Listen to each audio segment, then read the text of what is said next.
Дуҫтар, һөйөнсө, Башҡорт асыҡ юниор КВН лигаһының сираттағы миҙгеле башланды. Яңыраҡ Мәләүез ҡалаһында беренсе уйын үтте. Ярышта Өфө, Ишембай, Стәрлетамаҡ, Мәләүез ҡалаларынан һәм Красноусол ҡасабаһынан 5 команда ҡатнашты. Сығыштарҙы Башҡорт асыҡ лигаһының оҫта КВНсылары баһаланы. Барлыҡ командалар да ярышҡа бик етди әҙерләнгән. Оҙайлы репетициялар арҡаһында дәрестәр ҡалдырыу, йоҡо тоймау барыһы ла артта ҡалды. Сәхнәлә һәр команда үҙен иркен тотоп матур сығыш яһаны. Быйыл Башҡорт асыҡ юниор КВН лигаһы тәүге юбилейын билдәләй. Яратҡан уйыныбыҙға 5 йәш һәм тәүге бәйгенең еңеүселәрен билдәләргә ваҡыт. Шулай итеп, жюриның һығымтаһы буйынса 3-нсе урында Стәрлетамаҡтан ЖК КВН командаһы.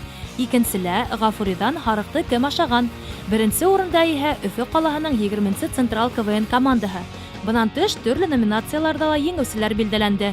Иң яҡшы ҡатын-ҡыҙ роле номинацияһында ЖК командаһынан Лиана Идрисова еңеүсе булды. Иң яҡшы егет ролен башҡарыусы иһә Һарыҡты кем ашаған командаһында ҡатнашыусы Радмир Усманов. Һәм иң яҡшы миниатюра тип 20-нсе Централ командаһының шаяртыуы танылды. Еңеүселәрҙе ихлас күңелдән ҡотлайбыҙ. Киләһе уйын иһә Нефтекама ҡалаһында үтәсәк. 14 октябрь көнө барығыҙҙы ла көтөп ҡалабыҙ. Ләйсән Мәзитова, Рөстәм Төхбәтов, Мәләүез ҡалаһынан Тау-Тау хәбәр өсөн.